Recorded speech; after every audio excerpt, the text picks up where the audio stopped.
I can't think of the last time I watched a basketball movie.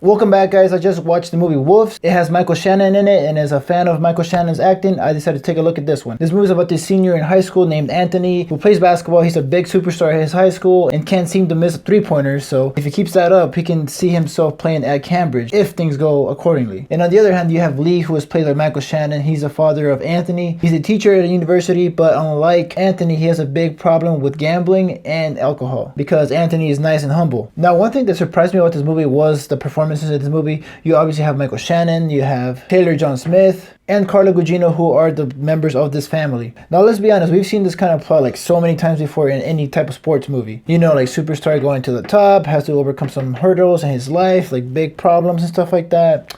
You've seen those before. And in this case, the problems come within the family, mainly his dad, and he has way too many. Now, a lot of people could say that this movie is very predictable, including myself, and it does have a lot of cliches. But what I really liked about this movie was the character development.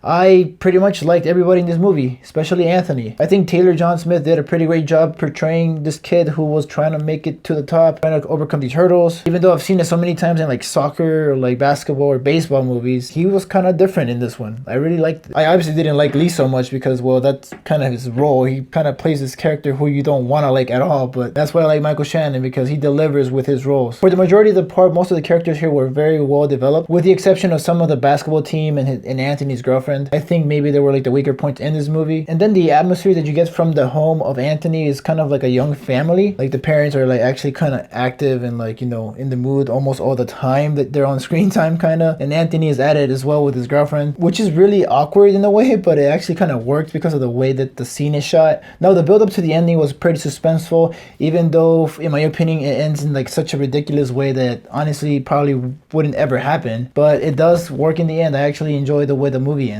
And even though I did say most of the characters were very well developed, I think the girlfriend was like the one that lacked the emotional part from the different characters, because sometimes there were like scenes where Anthony was like showing a lot of emotion, but she just wasn't up to that level to show the same kind of emotion. It kind of like was super unbalanced for me and just didn't work in some of the scenes that she was in. And then also, I don't know if it was just me or if you guys catch this, but like there was a lot of times where there's like a interaction between two characters in like one setting where they're like either sitting down or something, and the camera just starts to like move like slowly from side to side. It's like, okay, they're just sitting there, like, and the camera not just stay still for once.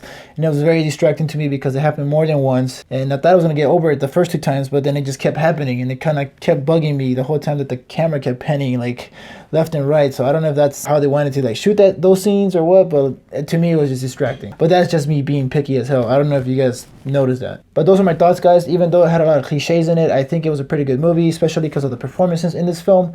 So I'm gonna give it a 3.5 out of 5. If you're into indie films, then yeah, definitely check this one out. You might like it, especially if you're like into basketball, because most of the basketball scenes are actually pretty good and pretty well shot. And if you guys have watched it and liked it, let me know what you guys liked about the movie down below, or if you freaking hated it, like I think a lot of the critics hated this movie because it was so cliche, then also let me know down below. Also, I'll be watching Kong Skull Island, so I'll have that review up for you guys tomorrow on Wednesday or Thursday. Make sure to subscribe so you can get the notification for the review. And I've been anticipating this movie for a while now, so I hope it's good, because I have been hearing like mixed reviews from a lot of people, so I don't know how this movie's gonna turn out. But as always, guys, make sure to share this with your friends or give it a thumbs up. Also, if you guys like my content, make sure to subscribe and hit the bell so you can be reminded of when I upload. But as always, guys, stay tuned.